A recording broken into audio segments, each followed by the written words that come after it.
There was always something that I was learning from him. You never know when the one person that you thought would always be with you by your side, walk and talk with you, would, suddenly just be gone one day. Halo semuanya, makasih udah milih untuk menonton video ini. Aku Neni dan selamat datang di Chiller Cewek Thriller.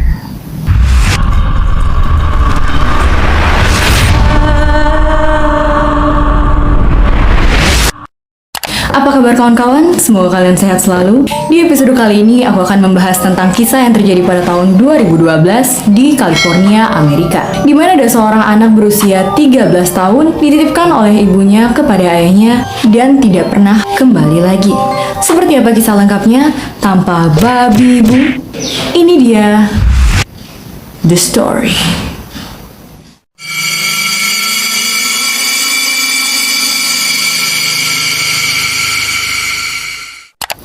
Dylan Nicholas Redwine lahir pada 6 Februari 1999 dari pasangan suami istri di mana ayahnya bernama Mark Redwine dan ibunya bernama Elaine Hall.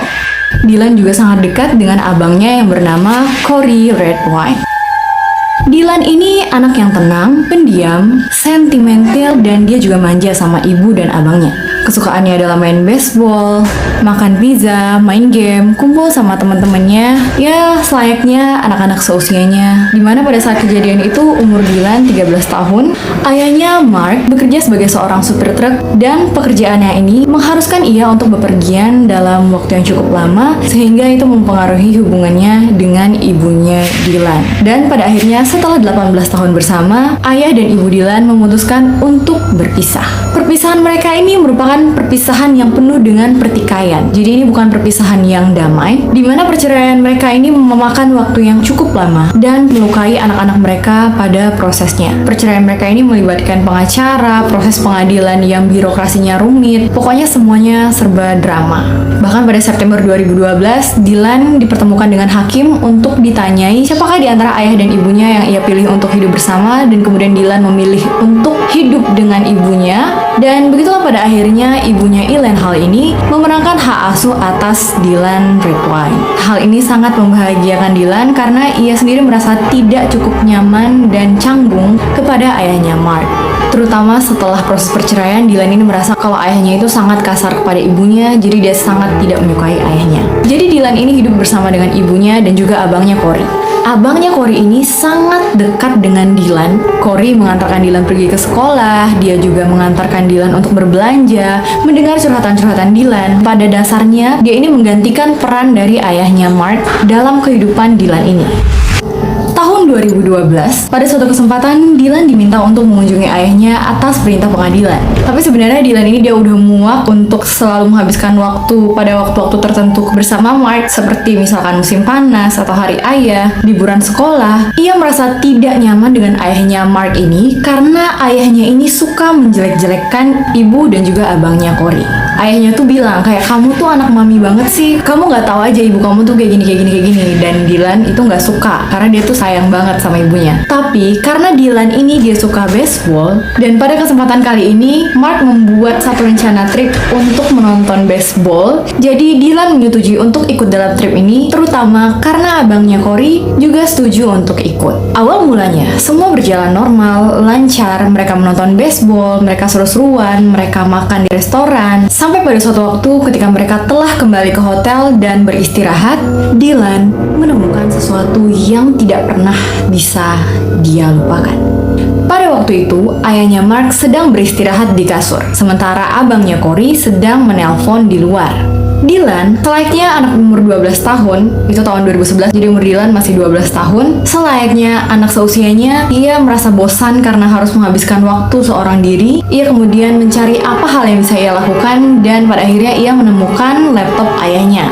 Ia kemudian membuka laptop itu dan mulai memainkannya. Pada awalnya dia berniat untuk main game, tapi pada saat dia membuka laptop milik ayahnya, ia menemukan satu folder yang cukup mencurigakan bagi dia. Dia kemudian membuka file itu dan Dylan kemudian mendapati foto-foto tak senonoh milik ayahnya. Dimana pada saat dia membuka foto pertama, dia menemukan ayahnya sedang menggunakan lingerie warna merah marun. Foto pertama ini sebenarnya tidak terlalu mengejutkan Dylan karena Dylan ini anak umur 12 tahun dan dia cuma ngeliat kenapa ayahnya pakai itu ya gitu, kayak pakaian cewek, dan dia kayak nggak ngerti aja kalau itu adalah suatu hal yang janggal gitu. Jadi dia memutuskan untuk lanjut mengklik foto kedua, dan foto kedua adalah foto di mana ayahnya menggunakan popok.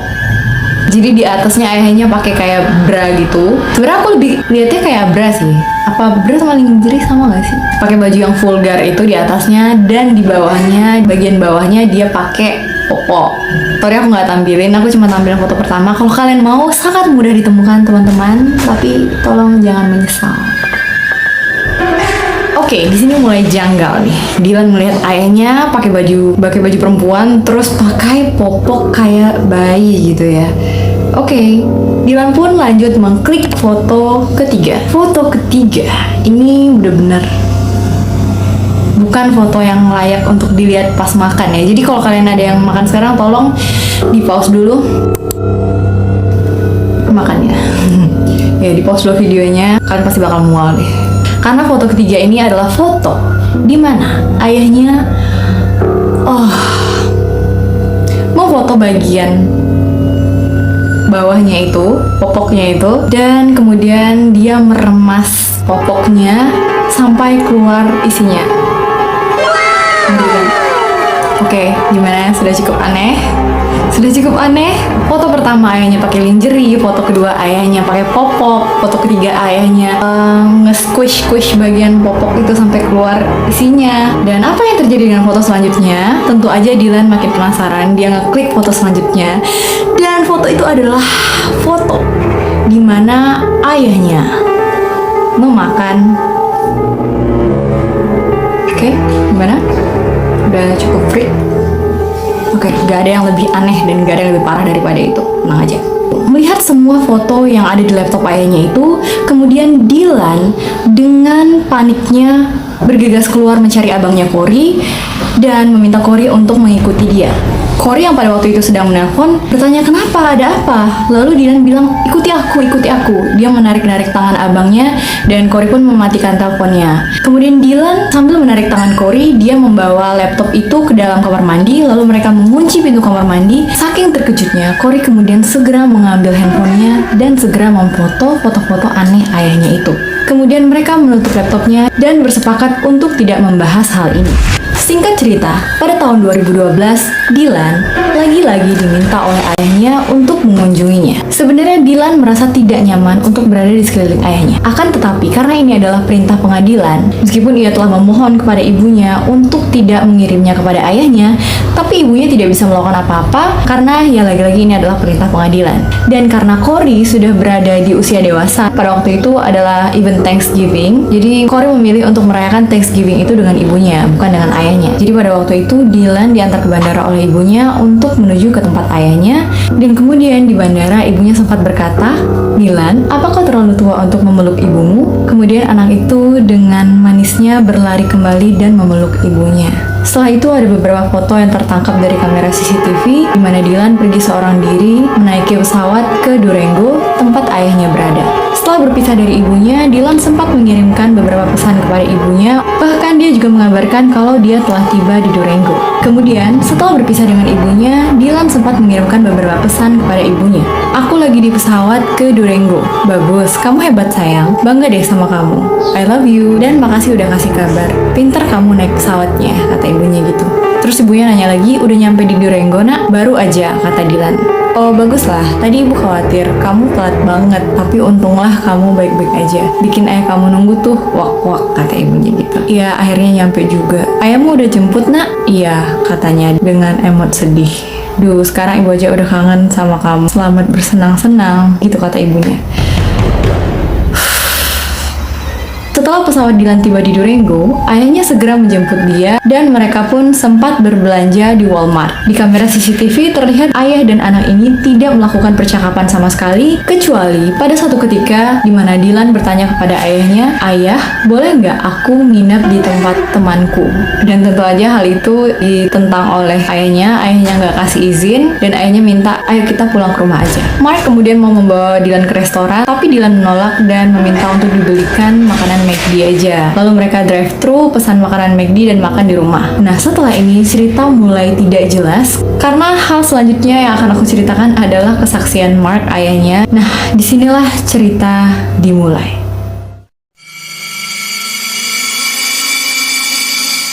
Pada tanggal 19 November 2013, atau satu hari setelah Dylan tiba di tempat ayahnya, Dylan dinyatakan menghilang. Menurut Mark, pada tanggal 19 itu, dia bangun di pagi hari, dia bangun pada pukul 7.30 pada hari itu, dan melihat Dylan sedang terlelap di sofa. Menurut Mark, Dylan tidak pernah tidur di ranjang selama ia menginap di rumah Mark. Dia selalu tidur di sofa. Setelah itu, Mark membangunkan Dylan untuk mengajaknya berkendara untuk mengurus beberapa pekerjaan, tetapi Dylan menolak. Dan Dylan memilih untuk melanjutkan tidurnya. Mark bilang oke, dia akan cepat kembali. Kemudian setelah menyelesaikan pekerjaannya, Mark pulang kembali ke rumah pada pukul 11.30 siang. Pada waktu itu, dia tidak menemukan Dylan di rumah dengan keadaan pintu rumah yang terbuka. Kemudian ada semangkuk sereal di depan TV, dan Mark menduga pada waktu itu mungkin Dylan habis menonton kartun, karena pada waktu itu televisi sedang menayangkan channel Nickelodeon. Tapi ia tidak menemukan Dylan dimanapun, begitu juga dengan handphone, ransel, dan juga alat pancingnya. Menurut Mark, pada waktu itu dia tidak berpikiran yang macam-macam. Dia pikir mungkin Dylan pergi memancing atau ke tempat temannya. Dia kemudian memutuskan untuk tidur siang, dan pada pukul 1.30 ketika Mark terbangun dari tidurnya, dia masih belum menemukan Dylan di rumah. Di momen itu, dia kemudian memutuskan untuk menelpon dan mengirimkan pesan kepada Dylan, tapi tidak ada jawaban. Sekitar pukul 2.30 atau 3 siang, Mark berusaha menemukan Dylan di sekitaran tempat tinggalnya, tetapi Mark masih tidak menemukan tanda-tanda keberadaan Dylan. Ia kemudian panik dan segera bergegas untuk pergi ke kantor polisi. Di saat bersamaan, dia juga mengirimkan pesan kepada ibunya Dylan, Elaine, untuk menanyakan apakah Elaine mengetahui keberadaan Dylan. Nah, bayangin gimana perasaan ibunya Dylan yang berada sejauh 6 jam dari anaknya, dan kemudian ditanyakan apakah ia mengetahui anaknya. Dylan bilang, "Enggak, aku nggak tahu. Aku kan kirim dia ke kamu." Dylan kemudian menanyakan kepada Mark apakah Mark ini sudah menghubungi polisi, dan Mark menjawab kalau ya, dia sudah datang ke kantor polisi. Ibunya Dylan pada waktu menerima kabar itu sedang bekerja, dan dengan kepalanya yang dipenuhi oleh pikiran-pikiran, ia kemudian pulang ke rumah, mengemasi pakaiannya, dan mengajak suaminya Mike serta anaknya Corey untuk pergi mencari Dylan di Durango. Setelah 6 jam perjalanan, mereka kemudian sampai di Durango pada tengah malam. Elaine, Mike, dan Corey langsung datang ke kantor sheriff untuk membahas mengenai kasus kehilangan Dylan ini. Kemudian pencarian pun langsung dilakukan pada pukul 1 dini hari di sekitaran rumahnya Mark. Mark, si ayahnya Dylan ini, dia bukannya ikut mencari, dia hanya berdiam diri di rumah sementara orang-orang mencari anaknya di sekitaran rumahnya. Dan hal yang paling aneh adalah ketika orang-orang melakukan pencarian Dylan di sekitaran rumahnya Mark, Mark ini hanya berdiam diri di rumah dan mematikan semua lampu yang ada di rumahnya. Jadi sementara orang mencari anaknya di sekitar rumahnya, dia gelap-gelapan. Emang aneh nih orang. Nah, Dylan sebenarnya pada hari itu dia punya janji untuk bertemu dengan temannya yang bernama Ryan Nava, dan mereka janji untuk bertemu di pagi hari. Terakhir kali mereka chat itu adalah pukul 9.37 malam, dan pada keesokan paginya, yaitu pada tanggal 19 November tadi, pada pukul 6.46 temannya ini bertanya kepada Dylan, "Kamu ada di mana?" Tetapi tidak ada balasan dari Dylan. Dan setelah tahu kalau ternyata si Dylan ini hilang, temannya ini mengirimkan beberapa pesan chat yang berisikan kekhawatirannya kepada sahabatnya Dylan. Dia bilang, "Dude, ayahmu cariin kamu. Kamu baik-baik aja kan? Dude, kamu harus kabarin seseorang, siapapun, secepatnya. Kami semua khawatir sama kamu. Ibumu tadi telepon. Dia cemas, bro." Terus ada satu lagi, "Beneran deh, kapan sih kamu bisa ngabarin seseorang?" Melihat chat dari temannya yang masih muda ini, masih anak-anak ini, bayangkan betapa gentingnya situasi pada waktu itu di sana, di mana semua orang sangat khawatir dan mencemaskan kondisi Dylan, terutama ibunya Elaine. Elaine sambil meneriakkan nama anaknya Dylan dengan putus asa, ia juga berkata, "Dylan, ibu di sini untuk menjemputmu, nak."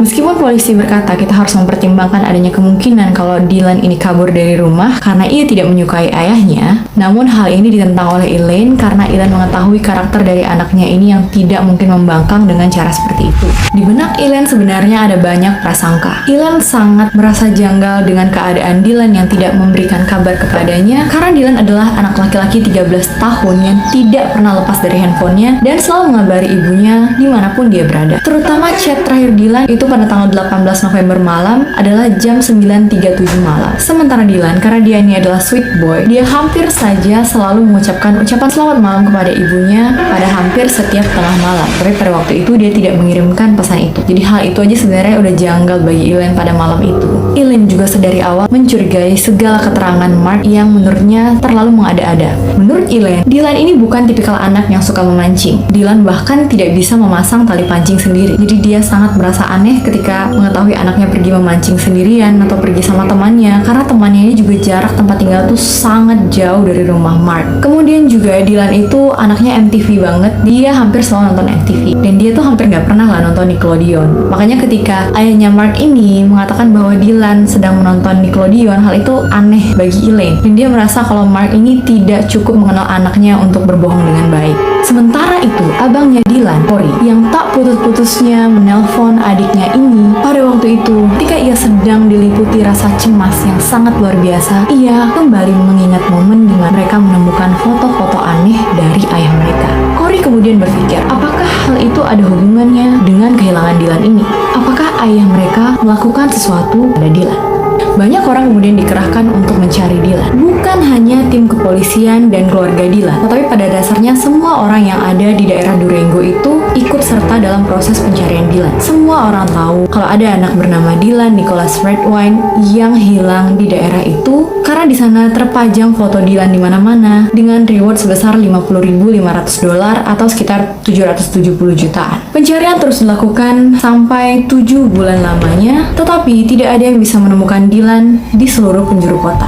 Di tengah keputusasaan yang luar biasa yang dirasakan oleh Cory dan juga ibunya Dylan dan juga orang-orang lain yang terlibat dalam proses pencarian itu, datang sebuah telepon yang berasal dari mantan istri Mark. Jadi sebelum Mark ini menikah dengan Elaine, dia sebenarnya sudah pernah menikah dengan seorang wanita yang bernama Betsy dan dikaruniai dengan 2 orang anak. Nah, Betsy ini kemudian menelpon polisi dan mengatakan, aku minta maaf sebelumnya. Aku tahu kalau hal yang akan aku katakan ini terdengar gila dan aku sendiri merasa aneh untuk menyampaikan ini. Tapi, hal ini begitu mengusikku dan aku harus mengatakan ini. 30 tahun lalu, ketika aku, Mark, dan anak-anak sedang berkemah di hutan di dekat tempat tinggal Mark, Mark mengatakan sesuatu tentang gunung yang ada di sana. Mark mengucapkan kalimat aneh yang tidak akan pernah kami semua lupakan. Dia mengatakan tidak ada yang mengetahui tempat itu kecuali dirinya dan tempat itu akan menjadi tempat yang sempurna untuk menyingkirkan tubuh seseorang. Dan hal ini kemudian kembali disampaikan Betsy pada saat persidangan. Mengingat hal yang terjadi 30 tahun lalu yang dilaporkan oleh Betsy itu, kemudian tim investigasi menyelidiki dengan lebih detail Mark Redwine ini. Tetapi selama proses penyelidikan, Mark ini terus saja berkelit dan tidak kooperatif. Hal ini membuat Cory semakin geram dengan ayahnya ini. Terlebih lagi, ia menyadari bahwa ayah mereka ini hanya mencari Dylan sebanyak 1 kali. Tapi dia dengan percaya dirinya tampil di berbagai wawancara di banyak stasiun TV, termasuk salah satu acara yang terkenal yaitu Dr. Phil. Di sana dia menunjukkan kesedihan dan kekhawatiran yang luar biasa atas kehilangan anaknya Dylan ini. Padahal dia nggak berusaha melakukan apa-apa. Sangat berbeda dengan Elaine yang sampai pindah ke daerah Durango untuk memfokuskan dirinya mencari anaknya Dylan ini. Pada Juni 2013, anjing pelacak menemukan 11 sepatu Dylan dan bagian tubuh Dylan. Aku nggak ketemu secara spesifik bagian apa, yang jelas tidak ada tengkoraknya atau bagian kepalanya. Jadi yang ditemukan itu bagian tubuhnya sudah dalam bentuk rangka. Dan penemuan ini menimbulkan perasaan berkecamuk yang luar biasa bersamaan dengan perasaan hampa di hati Elaine, Cory, dan orang-orang yang mencari Dylan. Sementara itu, Cory merasa aneh ketika ayahnya Mark ini pada suatu waktu pernah mengatakan kepada Cory, meskipun tim kepolisian berhasil menemukan bagian tubuh Dylan, kita tidak bisa tahu apa yang sebenarnya terjadi kepada Dylan dan siapa yang menghabisi dia karena bagian kepalanya tidak ditemukan, sehingga kita tidak tahu siapa dan benda apa yang digunakan untuk memukul kepalanya. Ayahnya kurang lebih berkata begitu, yang membuat Cory kebingungan karena tidak ada satupun yang menyebutkan perihal tentang penyebab kepergian Dylan, yaitu pukulan di kepala. Lantas bagaimana mana ayahnya mengetahui kalau penyebab kehilangan nyawa Dylan itu adalah pukulan benda tumpul di kepala. Corey merasa aneh dan ayahnya sering sekali mengulang-ulang perkataan pukulan benda tumpul, trauma di kepala, segala macam. Hingga 2 tahun kemudian, pada tahun 2015, bagian kepala atau tengkorak Dylan berhasil ditemukan di tempat yang disebutkan oleh Betsy. Dan tebak apa? Ditemukan adanya trauma akibat pukulan benda tumpul di kepala Dylan. Hal ini kemudian membuat tim kepolisian semakin yakin bahwa Mark ini berperan andil terhadap hilangnya Dylan dan penghilangan nyawa Dylan. Kemudian melalui penyelidikan lebih lanjut, ditemukan adanya bercak darah di banyak lokasi di dalam rumah Mark dalam jumlah yang sangat kecil. Joy Clayton, seorang pensiunan agen Biro Investigasi Colorado yang juga merupakan seorang ahli dalam menganalisa percikan darah, mengatakan bahwa 2 area di rumah Mark ditemukan ada banyak spot yang terdapat bercak darah Dylan dalam jumlah yang sangat kecil, di mana hal ini menimbulkan kekhawatiran bagi Clayton yang mengungkapkan terdapat zat kimia di percikan-percikan darah itu, dan ini mengindikasikan adanya pembersihan oleh pelaku. Dan darah yang terdapat dalam jumlah kecil di banyak tempat itu mengindikasikan adanya pergerakan pada saat kejadian atau setelah kejadian. Jadi hal ini mengindikasikan apakah adanya perlawanan dari Dylan ataukah Mark melakukan sesuatu aktivitas setelah dia menghabisi anaknya itu. Kita tidak pernah tahu. Yang jelas ada banyak tempat di rumah Mark yang terdapat bercak darahnya Dylan itu. Seperti di lantai ruang tamu yang mana darahnya ini terdapat di bawah permadani. Sementara di permadaninya tidak terdapat darah. Jadi seolah-olah di bagian permadaninya telah dibersihkan tetapi yang di bawahnya kelupaan atau kelewatan atau gimana. Selain itu terdapat juga darah di bantal kursi berwarna coklat tua yang menunjukkan bahwa darah itu mungkin telah diencerkan dengan bahan pembersih untuk menyembunyikan keberadaannya terhadap warna gelap bantal. Dan Clayton juga mengatakan sejumlah kecil darah Dylan juga terdapat di beberapa tempat lainnya di rumah Mark seperti di atas meja kopi dan bantal sofa. Pada akhirnya setelah semua hal ini tertuju pada Mark pun kemudian ditangkap untuk menjalani proses lebih lanjut. I was asking a few questions. First of all, I'm trying to understand what exactly is going on. Is they had got information that you were potentially up here, and they said that they had a warrant for murder second for you. I have no clue what that's regarding. I'm sorry? I have no idea what that's about. Mark kemudian menjalani serangkaian proses persidangan dan selama proses itu dia selalu berkelit dengan memberikan jawaban-jawaban yang konyol menurut aku, seperti retakan di kepalanya Dylan itu menurut dia mungkin aja itu gigitan dari beruang, atau darah Dylan yang ada di rumahnya itu mungkin aja darah biasa yang disebabkan oleh aktivitas sehari-hari seperti mungkin gunting kuku gitu ya, atau luka apa gitu. Mark tidak mengakui kalau dialah yang telah menghilangkan nyawa Dylan, tetapi pada dasarnya Mark juga tidak bisa berkelit terhadap tuduhan-tuduhan yang diarahkan kepadanya, sehingga setelah 6,5 jam melakukan diskusi, akhirnya juri memutuskan bahwa Mark Redwine didakwa atas pembunuhan tingkat pertama dan kekerasan terhadap anak dengan hukuman 48 tahun penjara. Itulah akhir dari kisah ini. Sebenarnya pada saat ini pun Mark belum mengakui kalau ia bersalah terhadap penghilangan nyawa anaknya. Jadi kita semua tidak tahu apa yang sebenarnya terjadi pada tanggal 18 malam itu. Ya karena diduga 18 malam itu Dylan udah gak ada ya. Karena 9.37 tadi dia chat terakhir sama temennya, sementara tengah malamnya dia gak chat ibunya. Dan dia juga gak balas chat temannya pagi-pagi. Jadi ada kemungkinan kalau Dylan itu dihabisi tanggal 18 malam. Dimana tanggal 18 itu sebenarnya dia udah nyampe ke Durango kan. Jadi aku juga gak bisa ngebayangin perasaannya Elaine yang telah mengirimkan anaknya untuk kehilangan nyawa di tangan ayahnya sendiri.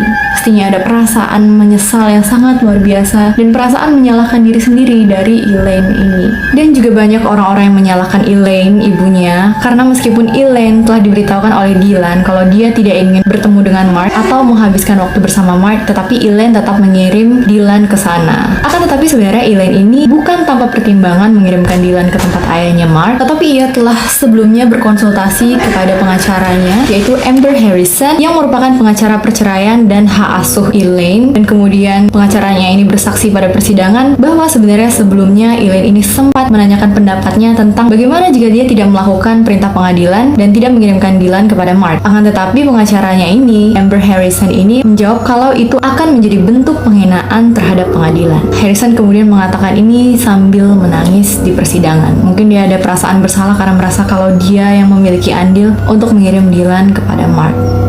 Semoga pada suatu hari Mark akan berkata jujur dengan apa yang sebenarnya terjadi pada Dylan pada malam itu. Kita doakan semoga Elaine cepat bahagia kembali dan Dylan diberikan tempat yang indah di sana. Rest in peace Dylan, sweet boy.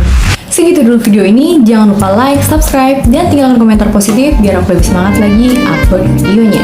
Kasih tahu aku juga apabila ada kasus atau cerita trail tertentu yang kalian mau aku bahas. Nyalakan juga notifikasi biar kalian tahu kalau aku upload video dan share ke teman-teman kalian yang suka cerita-cerita kriminal. Aku minta maaf apabila ada kesalahan atas penyampaian dan juga cara aku menyimpulkan materi. Semuanya aku dapat hanya dari media yang beredar aja, kawan-kawan. Video ini dibuat apa adanya maksud untuk menakuti atau membuka aib siapapun, tetapi untuk dijadikan bahan pelajaran pada kita semua agar lebih waspada dalam menjaga diri sendiri maupun orang tercinta. Sampai jumpa di videoku yang lainnya. Bye!